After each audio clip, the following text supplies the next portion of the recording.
toujours au Forum des projets urbains 2022, en compagnie de Jean-Luc Boll, maire de Montigny-lès-Metz. Bonjour Jean-Luc. Bonjour. Et de Nicolas Gravy, vous êtes directeur général d'Eiffage Aménagement. Bonjour. Vous œuvrez l'un et l'autre à la création d'un écoquartier sur le site de l'ancienne caserne militaire Lizet à Montigny-lès-Metz. Est-ce que vous pourriez revenir sur la genèse de ce projet ? En fait, tout part d'un mauvais coup que nous fait l'État avec le livre blanc de la Défense en 2008. C'est pour l'ensemble de la métropole plus de 7000 emplois qui disparaissent et pour notre ville 9 hectares qui sont devenus une friche urbaine en plein cœur de ville. Et de cette difficulté, il a fallu faire une opportunité. C'était un lieu central. Montigny était très marqué par des faits, le fait ferroviaire, le fait militaire. Et là, en l'occurrence, il s'agissait de traiter une friche avec un patrimoine qui a une histoire, car il faut savoir que le colonel de Gaulle il a passé 2 années en commandant le 507e régiment de chars de combat de 1937 à 1939. Donc, vous voyez, on essaye de respecter cette histoire-là tout en essayant de construire pour l'avenir. Entendu. Nicolas, un mot sur la genèse. Sur la Genèse, nous avons été très heureux de participer donc à un appel, à manifestation d'intérêt lancé par la mairie de Montigny-lès-Metz. Donc après effectivement avoir discuté avec l'État sur les modalités d'une réalisation, il y a aussi l'intervention de l'établissement public foncier local.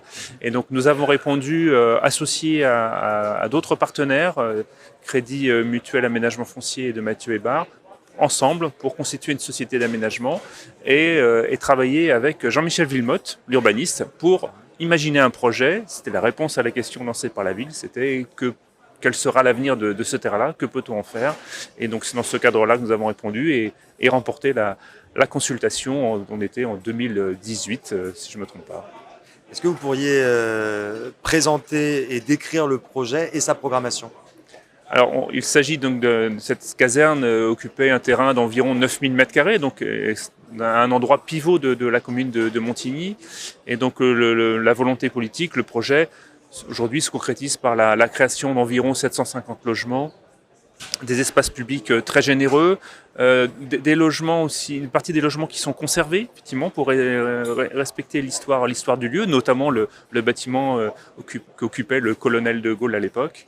Et derrière cette programmation principale de logement, donc du commerce, des équipements publics avec une crèche, une médiathèque qui va être également réalisée sur le site, et donc un espace vert central relativement conséquent pour réintégrer la nature dans ce quartier au bénéfice de l'ensemble des habitants et du nouveau quartier et des habitants de Montigny-lès-Metz.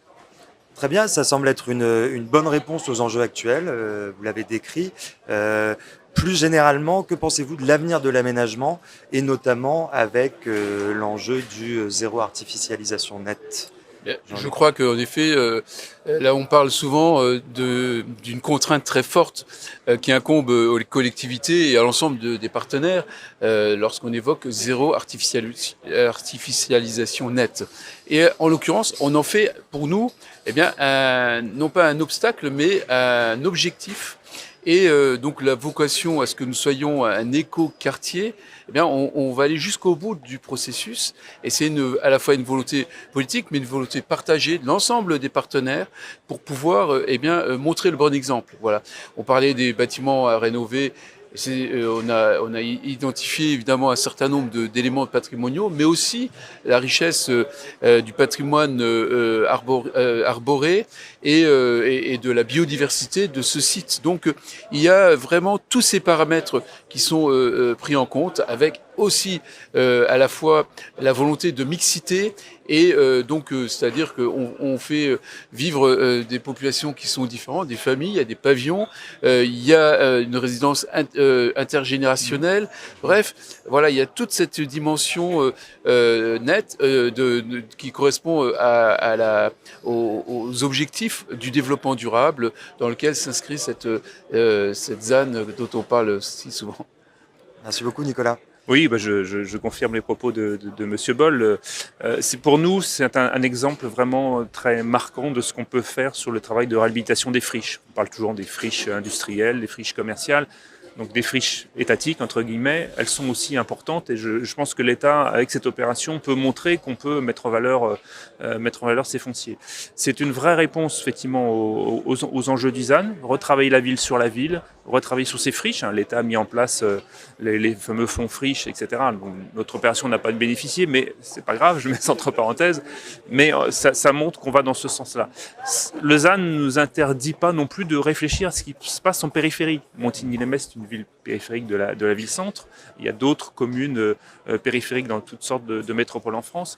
Il y a des besoins dans ces périphéries, il y a des besoins de vie, des gens qui veulent aller vivre dans ces endroits-là. Donc il ne faut pas que le ZAN nous interdise ça. Il faut le faire intelligemment, de manière mesurée, voire de temps en temps travailler sur l'extension urbaine, mais à condition qu'elle soit maîtrisée et le process aménagement est là pour ça. Et donc à partir du moment où vous avez un aménageur, quel que soit son statut, qu'il soit public ou privé, qui respecte les enjeux de biodiversité, qui respecte un aménagement maîtrisé de ces fonciers, c'est faisable. Et c'est ce que nous essayons de défendre au niveau des instances en travaillant sur ce ZAN, en participant aux réflexions sur la mise en œuvre de ce ZAN un peu partout sur le territoire français.